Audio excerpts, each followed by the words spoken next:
Out there in the YouTube world, man. It's your boy Dutch, man, and I'm gonna go ahead and drop some knowledge today because I feel as though it's imperative to share this. You can take it with a grain of salt, or you can never mind it. But as long as I make it accessible to you, then I did my job. Okay. Now we're gonna talk about human skin, melanin, pigmentation, evolution, and why do we have it? Okay. Now, for those who understand and do their research and they study, you know that our closest relative is a chimpanzee. We don't come from chimpanzees.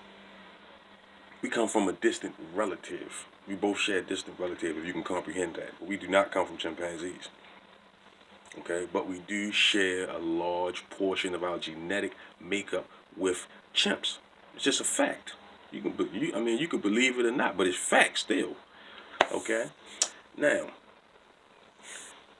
roughly around 95, 99, somewhere like that percent of our DNA is in chimps, man.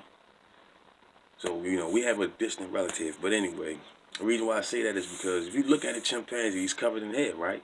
This is our close relative. He's covered in hair, right? Now, even if you look at a cat or a dog, he's covered in hair. But the human, we have, because I think, neck and skin, because I think around, where was it, 1.5 to 2 million years ago, the human being lost his fur and developed naked skin, right? Now, the reason the chimps have the hair is so they can be protected from the sun's UV rays. They don't live in cold climates. They don't need the fur for protection from the cold air. They live on the hottest continent on Earth. That fur was used and is used to protect them from the sun UV rays. Now, of course, we know the ozone layer protects earthlings, anything that lives on Earth, from the sun's ultraviolet rays. However,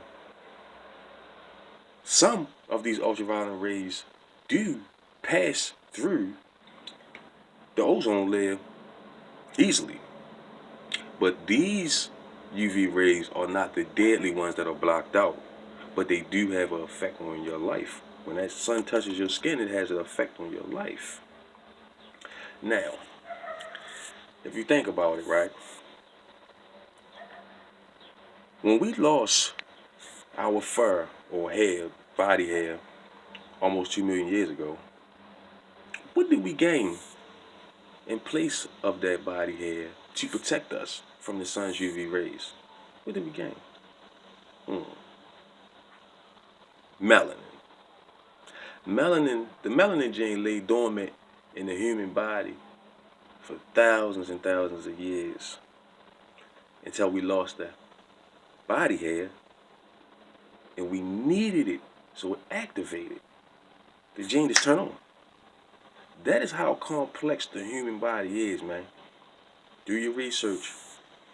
That's how complex the human body is. You can have a gene lay dormant for years, but then through evolution, if you need that gene, all of a sudden, it can activate.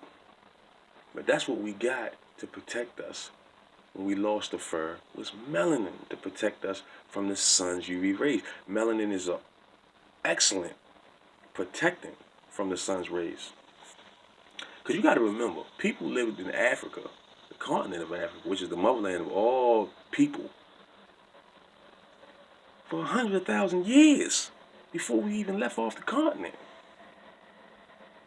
So this is why all the original people were very dark-skinned people, very black-skinned people, okay?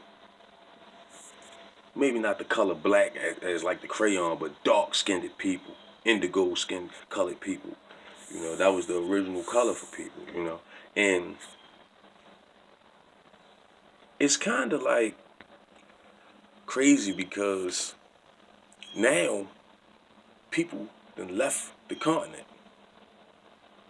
You have these voyages of people leaving the continent of Africa, right? And moving into these different climates. You got to remember, we adapted to the climate that we were in as human beings for 100,000 years. We were dark-skinned people with melanin to protect us from the sun.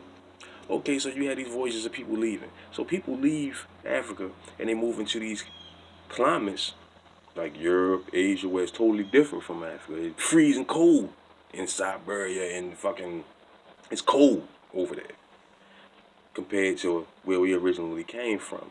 So you through evolution, these people don't need as much pigment to protect them from the sunlight anymore because they live in cold temperature. The sun is not beaming like it was in Africa.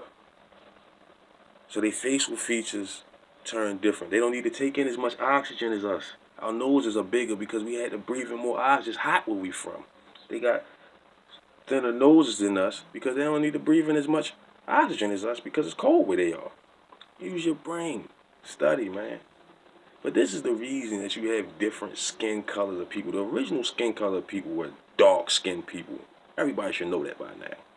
But the only reason you have other skin and complexion people is because they voyaged out of the motherland and they went in different climates and they found, you know, homes where they made their civilizations. And they also evolved there. And not to mention the contact that Europeans and Asians had with the Neanderthal, which is the caveman. Now, if you look it up right now, while I'm talking, you can go search this on the web or wherever. And most people, Europeans, Asians, Indian people, most non-sub-Saharan Africans have caveman DNA in them. And trust me, that contributed to the different races on the different land masses. Okay? Just look it up. People have caveman DNA in them and they've been dead for over 50,000 years. And if you look at people's genetic makeup, they have at least 2 to 4% caveman DNA in them, besides the sub-Saharan African. Why? Because the sub-Saharan African is an African that never left the continent and never mixed with the other races of people.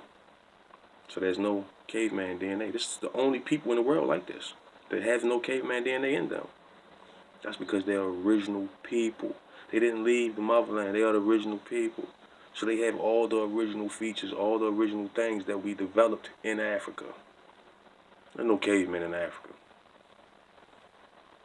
Take it with a grain of salt. But I made it accessible to you. I'm Dusty Diesel Technician. Y'all know my slogan. Subscribe, keep me alive. Thanks for watching. Stay educated.